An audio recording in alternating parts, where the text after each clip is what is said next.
why don't you give the backdrop of kind of what happened at EDP Access with The Well, Economist? so, this really dovetails with some of the observations I think all of us have seen, and then we were certainly hearing from some of the subject matter experts, we had a great economist that came and spoke at that event, but I'm also sitting in on, the Exhibition Conferences Alliance board meetings, so you've got show organizers and show owners and globally a lot of players, and everybody's bullish about B2B events right now and face-to-face events. I suppose there are still folks that sort of benchmark everything post-pandemic, Khalil, right?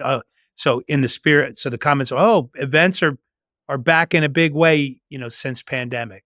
Well, I think they have been coming back, but no question, I've got some data I can share about, what the experts at, you know, Harvard and McKinsey and the Boston group are sharing, and that came from our friends at, like I said, ECA.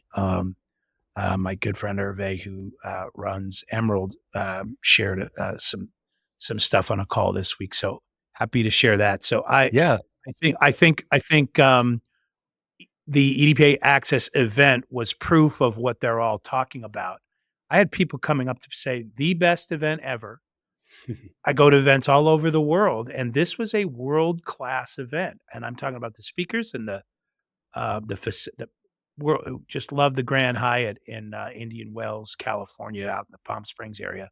The food was great. The interactive games. It was structured for networking, so tons and tons of networking opportunities throughout the 3-day conference. So it was a rave.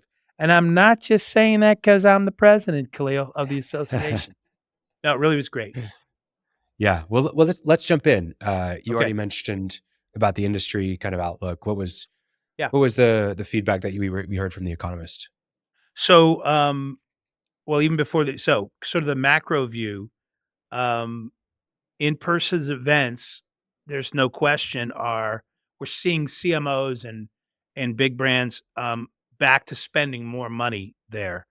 And really for them, what we were discussing was the challenges that are driving things back to face-to-face event spending is, there's a declining effectiveness of digital advertising, many felt. There's algorithm limitations people are frustrated with. A lot of noise and clutter in the AI driven lead generation lane. I think everybody's got email fatigue. And really, there's just an oversaturation of digital content that's out there. So it's prompting businesses to return back to one of the few places that they can still get face to face with their customers because we had sort of moved away from that. So I thought that was interesting. Hearing things like paid search and display ads are much less. I mean, when's the last time you clicked on a banner ad at the top of a website? So I think that comment was very telling. Um, and they just overwhelmingly we were hearing um, senior marketing people are just seeing diminishing returns on the spend in the digital world. Gartner Group had a report out that said, again, a lot of the marketing executives are moving from digital channels to specifically to experiential marketing. Mm. They know buyers are liking that total immersion sort of engagement. Um, and about two-thirds of those executives are saying they plan on increasing their spend in that way in 2025. That's just great news for our industry. So there was a lot of excitement about that. I think that generally speaking, we heard that face-to-face events build trust faster and ultimately yield better business development opportunities. It's just a better environment for more meaningful business opportunities. Face-to-face requests, according to Harvard Business Review, 34 times more successful than email campaigns for generating action on the buyer's side. So all that to me sounded like we are in the right business at the right time. Um, heard from some of the exhibitors that were saying they have seen a about a 30% increase in perceived value by Mm. their bosses, their teams, uh, in their trade show marketing. That's just from 29 to 2023. So ironically, that's during pandemic. And I thought about that. I go, well, there's way less events. How could that be? And you know what it is, Khalil? I think the decision makers realized we had to be without that really critical method of marketing to really appreciate what it was for us. I remember in the early part of pandemic, right? There was a lot of brands that were just saying, "Oh, we'll never go back to those cost centers, those big fat Yeah. cost centers, and we'll do everything digitally, and it's better and less travel budget and less this and that." And then enough time's gone by where you realize it's just it's not working. We can't measure it's we can actually see a decline. So now that kind of, face-to-face event is gone from being a big cost center in your budget to a critical thing that you now have to do to get in front of your customers and hopefully get better Yeah. leads. So that's kind of the high level flyover.